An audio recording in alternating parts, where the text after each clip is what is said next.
News India 27 नव्या पिढीचं नवं माध्यम। शहरातील ऐतिहासिक अशा चौक मंडई परिसरात महाविकास आघाडीचे उमेदवार राजाभाऊ यांच्या प्रचारार्थ भव्य असं सभेचे आयोजन करण्यात आलं होतं। यावेळी व्यासपीठावर माजी आमदार वसंत गीते, नितीन भोसले, माजी महापौर विनायक पांडे येथील वाघ काँग्रेस प्रवक्ता हेमलता पाटील, गजानन शेलार, संजय चव्हाण, मुशीर सय्यद आदी मान्यवर उपस्थित होते। या प्रसंगी संजय राऊत तसेच राजाभाऊ वाजे यांचा सत्कार सय्यद मुशीर यांच्या हस्ते करण्यात आला।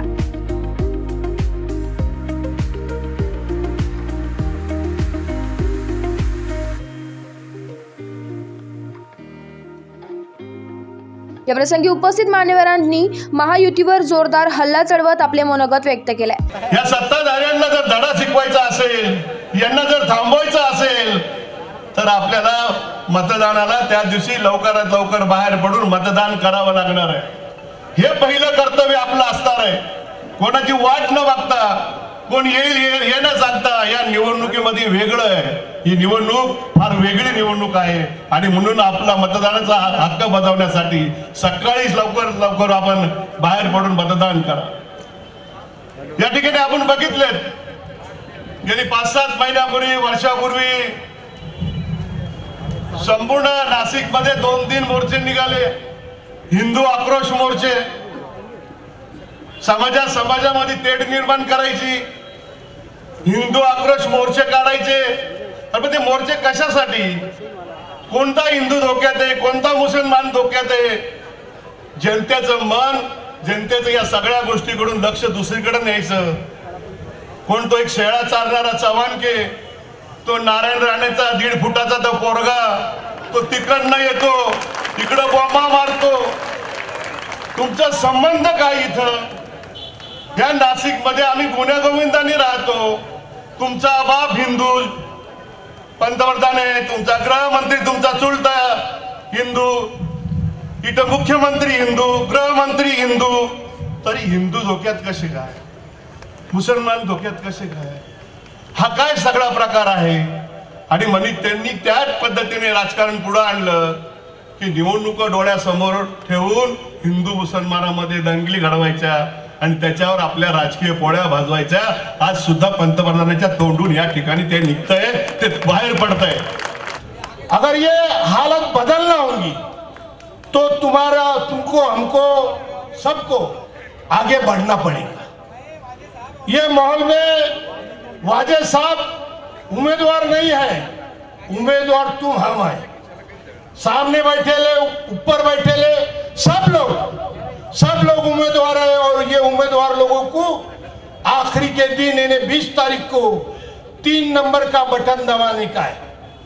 राजाभाऊ की निशानी है मशाल। ये कांग्रेस, राष्ट्रवादी कांग्रेस, शरद पवार गट और शिवसेना उद्धव बालासाहेब ठाकरे, इनकी शिवसेना, इनकी निशानी नासिक के अंदर मशाल है। आज अगर माहौल देखेंगे, नासिक की जगह निकलती है। साथियों, ये नफसा-नफसी और बुरे हालातों में संजय राउत साहब, उद्धव साहब ने और सारे हिंदुस्तान के बड़े पार्टियों ने मिलकर इंडिया गठबंधन बनाया और इस गठबंधन के जरिए आज हिंदुस्तान में एक रोशनी नजर आ रही है कि इस तरह से इनको हराया जाए और इनको नस्ल नाबूद कराया जाए। साथियों, मुझे नहीं लगता बारिश आएगी, आई तो भी हमारे साहब तूफान है, बारिश से आगे ही रहेंगे। साथियों, कुछ बहुत इंपॉर्टेंट मुद्दे हैं जो इस मोहल्ले में मुझे बताना होंगे। हमने देखा, मैं पूछना चाहूंगा कि तीर कमान निशान पर जब शिवसेना के पास तीर कमान निशान था तो कभी किसी मुसलमान ने वोट दिया क्या? मैं कहता हूं कभी मुसलमानों ने शिवसेना को इससे पहले वोट नहीं दिया।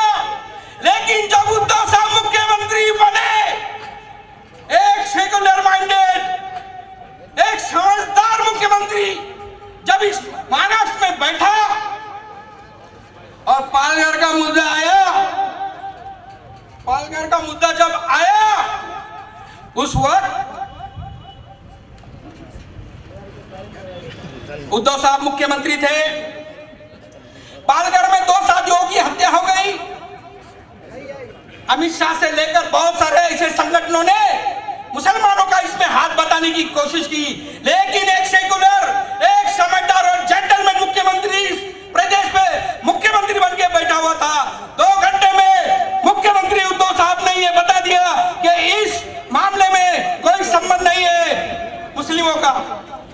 साहब, हो सकता है बारिश आए, इसलिए मुझे रुकना पड़ेगा शायद, और मैं खुद आवाज दे देता हूं, हमारे नेता संजय राउत साहब आकर अपनी बात करें। और इससे पहले साहब आप खुद ही आए, बहुत सारी बातें थी, लेकिन बारिश का जैसा मौका लग रहा है तो हमारे साहब को आप लोग सुने। शुक्रिया।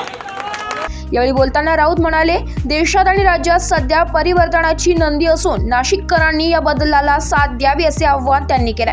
याच दरम्यान पाऊस सुरू झाल्याने श्रोते उठायला लागल्यानंतर थांबा, जाऊ नका, परिवर्तन हवे असेल तर थांबावेच लागेल असे सांगत त्यांनी भर पावसातही सभा चालू ठेवली।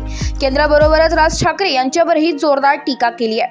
देशामध्ये गेल्या 10 वर्षापासून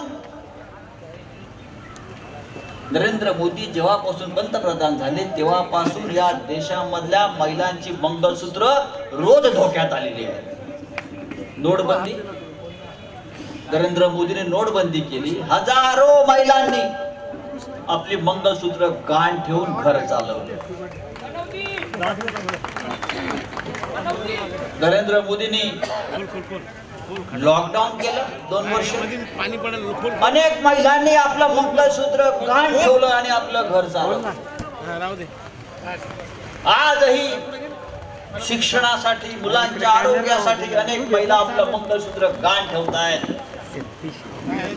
आजही काश्मीर आणि मणिपूर सारख्या राज्यामध्ये अनेक जवान शहीद होत आहेत आणि त्यांच्या वीर पत्नीचं मंगळसूत्र त्याग करावा लागतोय। नरेंद्र मोदीला ते दिसत नाही, काँग्रेसच्या जाहीरनाम्याची गोष्ट नाही आहे, ती दिलं नाही आहे, त्याच्यावरती हा नरेंद्र मोदी सांगतोय काँग्रेसवाले सत्तेवर आले तर तुमच्या गळ्यातली मंगळसूत्र टिकली जातील। या देशामध्ये इतकं खोटं बोलणारा पंतप्रधान झाला नाही। या देशाची प्रतिष्ठा, या देशाचा सन्मान जर कोणी खतम केला असेल तर तो नरेंद्र मोदी आणि अमित शाह या जोडगोळीने केले। नरेंद्र मोदीच्या काळामध्ये हा देश पूर्णपणे रसातळाला गेला आणि आपल्याला जर देश वाचवायचा असेल तर मी असं म्हणतो या देशाच्या गद्दारांना आता आपल्याला बाहेर काढलं पाहिजे, सत्तेवरून ढकललं पाहिजे। नरेंद्र मोदी असतील, अमित शाह असतील, भारतीय जनता पक्ष या देशाला, या देशाचं संविधान, या देशाचं स्वातंत्र्य खतम करून हा देश कब्रस्तानात आणि स्मशानात पाठवायची तयारी सुरू आहे। म्हणून माझं आपल्याला आव्हान आहे, राजा भाऊ माझ्यासारखा एक प्रामाणिक खासदार आपण प्रचंड बहुमतानं दिल्लीला पाठवायला पाहिजे। News India 27 Marathi, Nashik.